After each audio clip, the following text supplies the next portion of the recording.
Hello, welcome to the Pop Off PC Mag's video game show. I'm Jordan Miner. Today we're talking about the new PlayStation Plus tiers, how it's competing with Xbox Game Pass, just sort of how subscriptions are becoming more important in gaming in general. And joining us to talk about this, a very special guest, JD Witherspoon.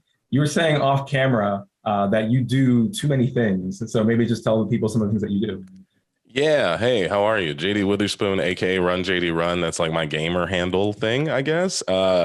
But yeah, I am a gamer, a big fan of video games. I create content on YouTube, Twitch, TikTok, all the places that you have to put stuff up nowadays. But also, yeah, I act and I do stand up and I do voice acting and I do hosting and all these other things. So I don't know how you put that into one cohesive word, but I'll just say entertainer of the multiverse. I don't know why I made that up. That wasn't that good. People are too complicated to be one word anyway. We gotta, yeah. Yes. Cool. So you mentioned that you're a gamer. What do you have kind of prior experience with either, PlayStation Plus as it currently exists or Xbox Game Pass? I mean, I definitely have, I believe, both of them, including, I think, PlayStation Now, which I think is being merged into the new PlayStation Plus premium subscription that they have coming up. And I have Xbox Game Pass, which I think is really good because it has the option for you to play AAA games day one, which is really cool. And also take it back and find some old school titles. I'm a big fan of the fact that, some of the games from like my childhood are able to be easily accessed. Like you can play Skate 3 on Xbox Game Pass last time I checked. And I know on PlayStation Now, they have the option to, I think, go back far enough to get, what's this game? Ape Escape, Ape Escape yeah. from PS1. Yeah, when they were kind of first rolled out the DualShock. Yeah, just a weird, clunky, old school game that I'm a fan of. It's part of that Parappa the Rapper era, which I'm a huge fan of that game. So yeah definitely. Excellent. Yeah, the Ape Escape, just a great mouthfeel on that title. Cool. So so the big news is that they're overhauling PlayStation Plus to sort of compete with Xbox Game Pass. That really has become this sort of dominant force when it comes to the game subscriptions. And I find it a little confusing, so I got to have my notes next to me on PC Mag to just kind of lay out what's going on. So they're breaking it down into 3 tiers. I gotta make sure I get these names right. PlayStation Plus Essential, which is kind of what the existing PlayStation Plus is. You get for cloud storage, for the games they put out kind of for free, for online multiplayer, just if you're sort of typical, online subscriptions that they sort of traditionally been for console games. PlayStation Plus Extra, which is to me the closer Game Pass competitor in that it's about you get access to this library of current PS4 and PS5 games, which I feel like is what Game Pass also kind of mostly focuses on. I feel that that's the case. Yeah. And then PlayStation Plus Premium, which is all that other stuff, and this retro library of PlayStation 1, 2, 3, PSP, all this whole retro library of PlayStation games, which also includes this streaming element, like this kind of cloud streaming element, which we'll get into later. But those are your 3 options: Essential, Plus, Extra. You gotta get them all straight, all different prices. But yeah, that's kind of the big news here. So when you saw this, I guess what was your immediate reaction to what PlayStation is doing here? I think what I thought to myself was, all right, nostalgia comes with a price tag. So we gotta pay for, the golden days, I guess. But I don't know, companies want to make a profit, so I get it. I think that highest tier with the retro PlayStation 1 through 3 is what I would get. I believe it starts at anywhere between, I think, $18, I think, a month to. Yeah, we can go up the pricing. So yeah, for the initial tier, Essential, is $10 a month, $25 a quarter, and $60 a year. Moving up a tier, it's $15 per month, $40 per quarter, $100 per year, and then tops out at $18 per month, $50 quarterly, and $120 per year. Which is more expensive than Game Pass too, I think. But Game Pass doesn't offer, people are noticing this, Game Pass doesn't have the yearly option, which here they do when it's discounted. So it could end up being sort of more affordable in that arena. But you definitely have to pay a lot more. Yeah. I think if you're a fan of PlayStation games and maybe that's the console that you grew up on, then it probably makes a lot of sense to go for it because you can go back and play some of those nostalgic titles and also play the entire library. Well, I guess not the entire library, but as much of a library that they have for PS4 and PS5, which I think is cool. I think I have to just see it in action because it's funny how I was very like gung ho. I think at the beginning of PlayStation 4. Or maybe even the end of PlayStation 3 where I was like, oh no, I'm buying all my games. I need to have the physical boxes, this, that, and the third. And then I think halfway through the PlayStation 4's life cycle, I was like, oh man, I never want to buy a box with a game inside of it ever again, especially because they're more prone to actually getting scratched and, you know, being messed up compared to just having a digital file on your console. But I miss it. I miss it because it's just part of, I guess, gaming and growing up but they don't have instruction booklets in there anymore, so it doesn't really matter. Right. It's just a case with a disc. Right, and when you buy games physically, at this point, you have to like download a massive patch anyway, so it's not right. Like you get the ideal experience just on there. And you say if you PS3 physical is probably the best place to do that and stop because that's the one they have the trouble emulating because it's so complicated. Yeah, PlayStation. I believe PlayStation 3 and 2 are very hard in order to emulate. And I mean, I still have my PlayStation 3 and a decent amount of games. I don't have it plugged in right now, but I have it. But I think it's actually kind of cool because I have it was like the first issued PlayStation 3, which actually was fully backwards compatible. You're right. Yeah. All the way to PlayStation 1. Yeah, it had like it actually just built in there, like the motion engine or whatever it was called. Yeah. $599. That price tag was crazy. Yeah, the George Foreman grill. But yeah, like I think just looking at the PS3 and how difficult it is to emulate. That's why for this, and I think kind of pulling in from what PlayStation Now does, which I guess is now sort of being roped into this. For some of these retro games, you can't play it natively on your PS5. You have to cloud stream it. And some people were having some issue with that. It's like cloud streaming, as good as it's gotten, it's not the same thing as playing as far as lag goes, and also just like your sense of like ownership is like even more removed. So I guess have you played anything through cloud streaming? I guess kind of what's your opinion on that?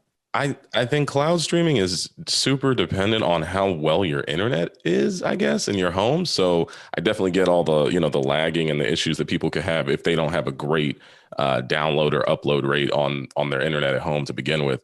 I'm trying to think I don't know if I've cloud streamed any particular game on PlayStation, but I know that I want to go see all the games that are even currently available. I think I've seen a good amount, but I haven't had the time to just sit back and play a lot of them. And I'm looking forward to when they do, I guess, combine this like PlayStation Now, PlayStation, Essentials or premium package that they got going on. It's not in Essentials. That's the base tier. My bad. That's the base tier. No, it's their bad for their naming. This is true. Well, what is called PlayStation Plus? My bad. That's what I meant to say.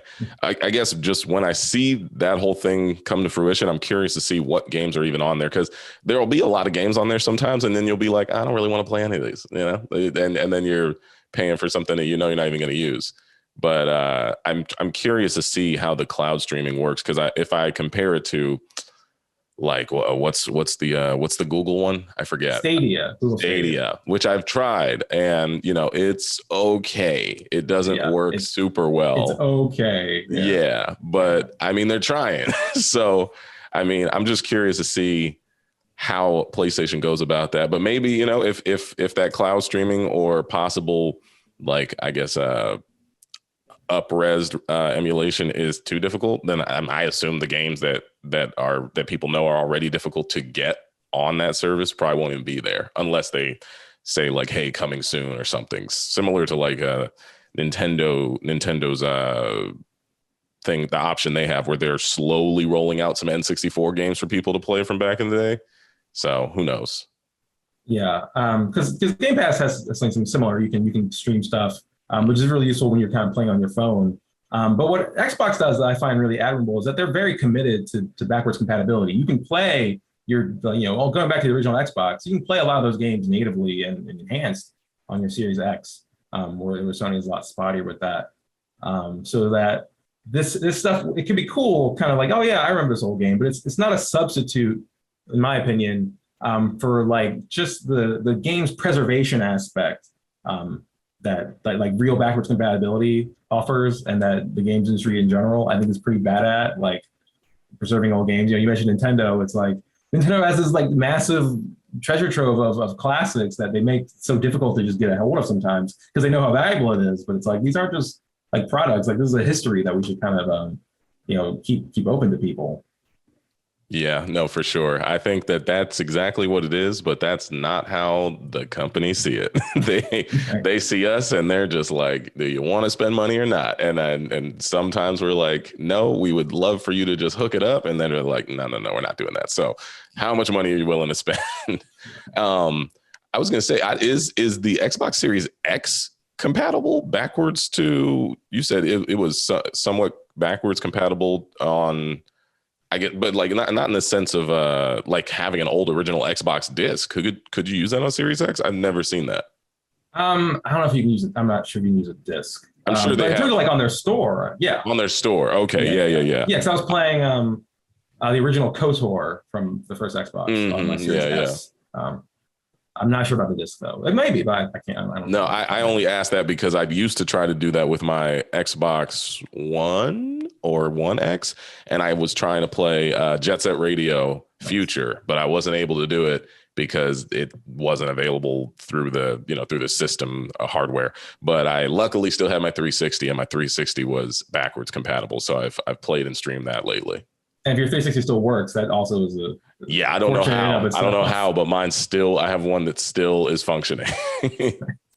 I mean, so we're talking about Xbox. You know, obviously, Xbox Game Pass is kind of what's pushing Sony to do this, is sort of like really change the conversation as far as kind of consuming games go with its whole subscription model. Like, it really has become the Netflix of games, and that also it has people paying a lot every month. You know, so they're getting it from you. And it took a while for them to get there, though. I feel like when they first launched it, they were like, people were like, oh, this could be neat. But I feel like kind of gradually it went from being to now what it is now. So how do you feel? Do you think Sony can catch up? Is it too late? Like, how big of a gulf is there to sort of overcome? I think it just depends on what Sony fans are in a need for, because Sony's always going to be Sony, the same way Nintendo's always going to be successful. Like it's like you can't stop them from being successful as long as they have certain things that other people don't have. But for Sony, I mean, I think they probably will be playing a little bit of catch up, but I don't even think they're trying to. They always have those conversations where it's like, we're not trying to compete with each other, y'all. That's something that us the fans do for them, because even. I forgot who it was. I think one of the leads for PlayStation said that we're not releasing our brand new titles day one because that would defeat the purpose of all the work that was put into them and you all getting that experience. It's like, we're not going to be an entirely streaming service. But I think PlayStation will do well. I personally don't think a lot. Well, I don't know what everyone's thinking, but I don't personally think a lot of PlayStation fans are dying for like backwards compatibility and retro stuff. I think they would like it, but I've never heard like an uproar of, I want my PlayStation 1 games or I want my PlayStation 2 games. I think if you really want them, or if you want to play PlayStation 3, you figure it out and you find a way and you do it for either cheap or free. And I think that's where the PlayStation dynamic is going. But I mean, Game Pass is doing its thing. And it works well. I like you mentioned how Game Pass kind of like started as just a small little thing and then blossomed. I think the moment they started saying like day one AAA titles, and I don't think that was right in the beginning. I think that came a little bit later. Maybe it was in the beginning. I think you're right. Yeah. The first time I heard them say like, play Halo day one or Halo Infinite day one on Game Pass. I'm sure there was a few games before that, like Gears of War or something. I was like, wait, so I could be paying like $15 a month and get all these games like not early, but like right on time. So that was appealing to me. But yeah, I mean, I don't know. I think for the casual gamer, they are probably not too concerned about it. But maybe some like hardcore fans are like, oh yeah, I'm excited for this PlayStation Plus subscription and all that stuff. Yeah, Xbox like reoriented its whole structure to be like, we bought up all these studios. We can make sure we have a steady stream of Game Pass stuff, where Sony is very much about these like these blockbusters that you're going to pay $70 for, not on subscription, and then maybe like 3 years from now we'll put it on PC. And then you're right, Nintendo's doing its own thing. So yeah, they're all just different companies, all just sort of coexisting. Mm-hmm. So we're gonna get more news on this in June. I think also that's kind of what they said for the launch window. But right now, if this were to come out right now, I mean, you said you want more details, but if this come out right now, would you think you consider checking it out? I would, because I'm finally old enough to be able to afford the things I wanted as a child. So I would easily say, yes, I guess I'll blow that money and hopefully make it back doing whatever I'm doing.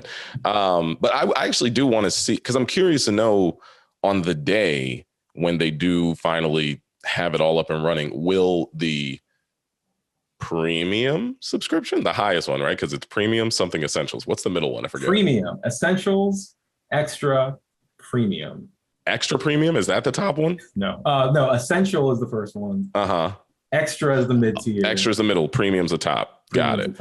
Yeah, I want to see what that premium tier looks like in the sense of retro games, because like I've been lately debating on making a retro area in my office, and if the consoles, if the companies start just bringing back old titles that I'm like, oh, I want to just play these and this is easier to do, similar to like even downloading retro games on like they have some retro games on like PC, like on Steam, if you want. There's like some games that used to be on like 360 and Dreamcast and whatnot. So if it's like a really good library, then I will more than likely check out the premium subscription. But I think I don't personally care for like a bunch of my PlayStation 4 games. I still have them, and I believe my PlayStation 5 can play them. And if not, I have my PlayStation 4 still, and it works.